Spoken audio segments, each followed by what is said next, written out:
Good afternoon. I am Corporal Robert Jockmans from the 72nd Military Police Detachment. Today I will be going over the 7 Army values. The risk assessment for today is low. We are in a classroom environment. If you need to use the restroom, it is straight out in the hallway. If there is an emergency and we need to exit this room for any reason, we will exit out these doors.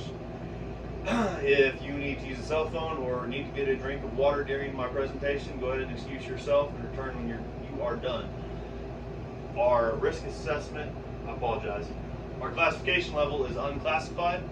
All this information is readily available online, and it is a topic that a lot of you are already probably familiar with. But go ahead and start my brief. Like I said, we're going over these 7 Army values. The acronym for the 7 Army values is leadership, which stands for loyalty, duty, respect, selfless service, honor, integrity, and personal courage. During this brief, we will go over in detail what each Army value should mean to you and how they will affect your day-to-day life, whether you are military or civilian. I will also be including the importance of it as a sergeant and why it's so important to leaders. The question segment will be at the end of this. I'll go ahead and go to the next slide. We will be talking in detail on these 7 Army values, why we need them in our day-to-day life, and I will be referencing quotes from 2 Sergeant Major of the Armies, which is Glenn Morrill and Sergeant Major of the Army Robert E. Hall. At the end of this, there will be once again a segment for questions. Next slide. So like I said, the leadership acronym for loyalty, duty, respect, self-service, honor, integrity, and personal courage. Loyalty. Read from the slide. Loyalty demands for a soldier to adhere to the Constitution of their country and devote themselves to the Army, their units, and their soldiers. So what that kind of means for you guys is no matter what rank or position you hold, loyalty comes first. You will need loyalty to yourself. You will need loyalty to your entire unit, from your team leader, your platoon sergeant, to your first sergeant, your commander, and on up the chain, all the way to the President of the United States. So your loyalty is what you said that you were going to do for the United States Army when you signed the dotted line and raised your right hand. So that loyalty is what keeps you from trying to get out of the Army or trying to break your contract. It's that loyalty to your country that brought you here to want to serve. So move on to the next one. Duty. So duty, the second of the 7 Army values, requires a soldier to perform their duties to the fullest extent. So your duty to the Army would, first off, you'd want to say would be your MOS. So whatever your job is, whatever your day-to-day taskings are, that is first and foremost your duty. It is the duty to be at the right place at the right time. It is the duty to be there in the right uniform. It is the duty to bring whatever equipment you were told to do and to take that initiative. Your superiors do not want to have to micromanage you. Although some leaders prefer that, they don't want to have to micromanage you. It should be your duty to know what you need to do when you have the proper information. So that duty is what drives you on to be that proficient soldier. It drives you on to be knowledgeable on what you have to do in your day-to-day lives. The third one, respect, is the value that all soldiers treat one another with respect and how they should be treated. So we've all heard the saying that you should treat others as you wish for them to treat you. So this respect in the Army is kind of a two-way thing. It's slightly different than on the civilian side, because by your rank and the rank of the person you are addressing, or the rank of the person you are interacting with, kind of changes the situation on what respect you are required to give them. So for instance, anybody that is senior than you are, anybody that outranks you, you have a immediate need to give them the respect that their rank holds. So that's going to parade rest for anybody that outranks you. It's going to attention. It's your salute. That you know, half the time you wonder if your officers even want that. So that is your respect. But also to the people that you outrank and to the people that are your equals, you still have to have respect. It is a different respect, but that respect is treating them humanely. It is being nice to them. It is being nice for the simple sake of being nice. You don't owe them that. You could, especially if you outrank them, you could not be very nice to them. You could demean them to a certain point and still be within ARs. So, but if you do that, the respect you get from them might be different. They might be obligated to show you the respect that you haven't earned. So that is something that as leaders you really need to watch and make sure you're not overstepping your boundaries. So respect is very hard to get back from somebody, but like I said, with a certain position or role, they're obligated to show you certain respects. Move on to the next slide.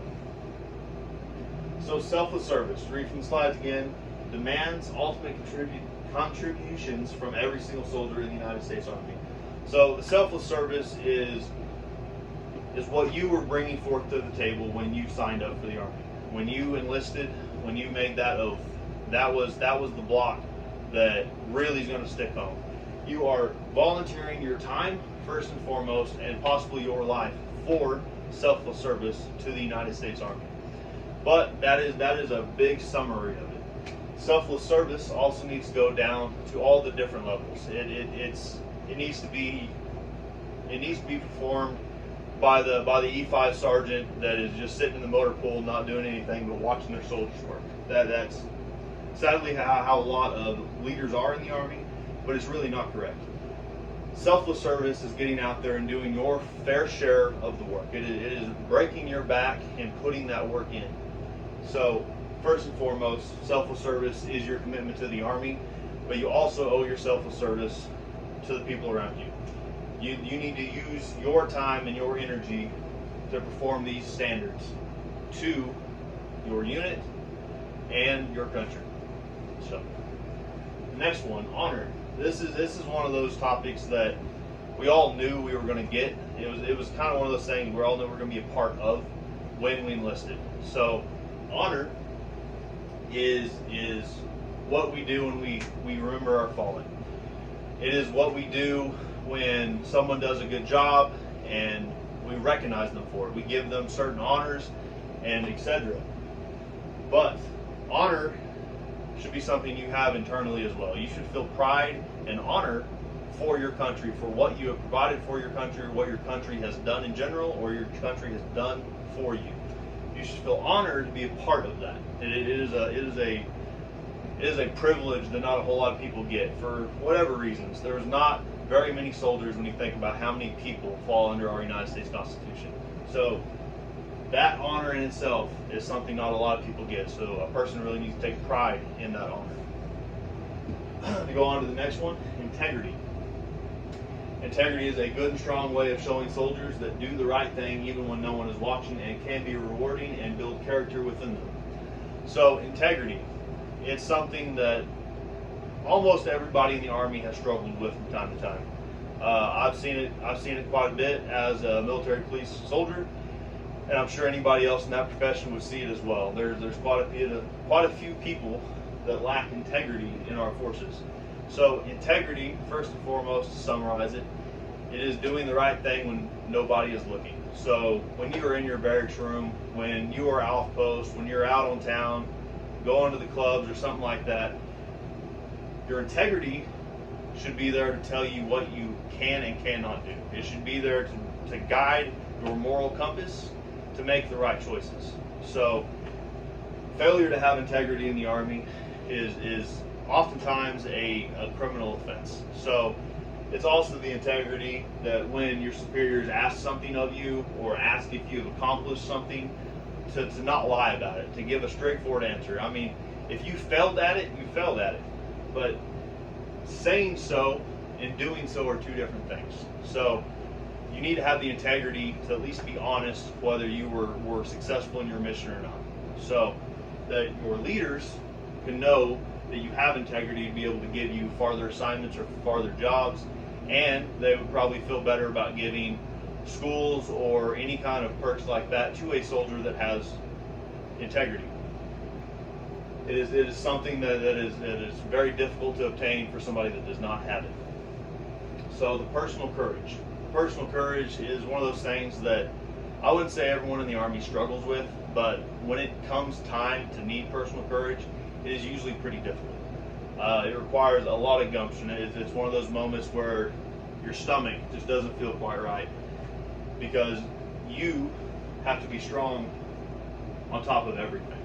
So that personal courage is what's going to drive you to make the right calls. So when you are a team leader or a squad leader, or if you stayed in long enough, perhaps even higher than that, and you have a situation that's very difficult, you'll have that courage to be able to walk through it.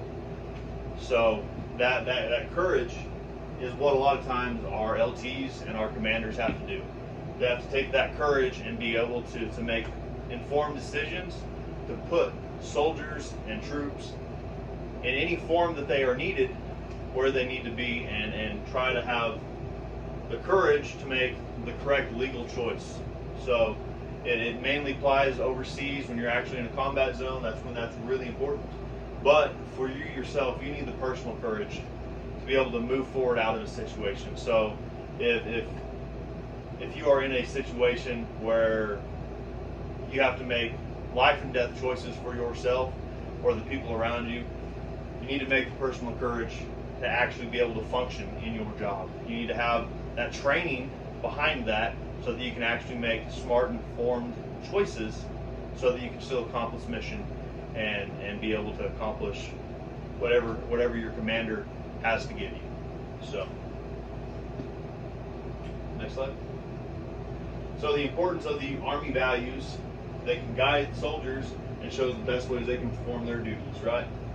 So, as an individual, these leadership qualities will combine, and they will turn your choices and your overall appearance and how you handle situations, it will affect them long term. So the more you practice these 7 Army values, the more your choices become automatic. In fact, you don't have to think about your choices. So that when you have a situation, when it comes up, whether it's sharp related, or there's theft, or any other kind of item that could still be in the Army negative, that you would have one of these values be able to step in and apply it to the situation that you are in, so that you are able to handle a situation legally and morally. So that's why it's important. But when you are a soldier or you are a civilian, these basic guidelines for how a person should morally act will transfer through your entire life. So when you get a civilian employer, that you will be able to accomplish mission, and that you will have the integrity that they can trust you, the integrity that you can be accountable for equipment, and the courage to be able to step up to your employer and be like, I messed this up. This is how we need to fix this, and you can go about taking proper steps to encourage that not to happen again, to ensure it won't happen again. So, 7 Army values, when it comes to NCOs, you are held to a higher standard than you are E4 and below in the Army.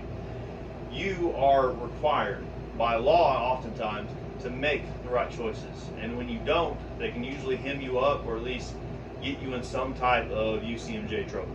So it is great to have these applied to you as junior enlisted, so when you make the rank of E5 or above, that you can kind of already know what is going on, so that you're able to just apply all of this to your daily life already. So as an NCO, you're held the higher standard because now you have to mentor and coach all of the lower enlisted. You need to make sure that they stand to these values, and you make judgments for them from these values, so that your actions are legal and just. So this information provided to you is in accordance with the United States Constitution.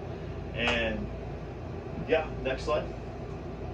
So the conclusion, leadership is the acronym for loyalty, duty, respect, self-service, honor, integrity, and personal courage. It is a building block for moral judgments and choices. So, to quote Sergeant Major of the Army Glenn Morrill, soldiers are the guardians of freedom, liberty, and trust of the American people and our nation. Values are what build this country and what keep us going. And to quote from Sergeant Major of the Army Robert E. Hall, once Once values are one of the most important aspects of being successful soldiers and leaders. These are two inspirational men that showed us that through perseverance, dedication, and the will to live your life with the Army values at heart, that anything is within grasp. So, next slide, please. Time for questions if anyone has one. So, how would I go about using the 7 Army values in my day-to-day life? Well, the 7 Army values are used as a moral compass to make choices, whether it be for you or the people around you, to make them morally so that you have sound judgment in your actions. Any other questions? This concludes my brief. You are dismissed to your companies.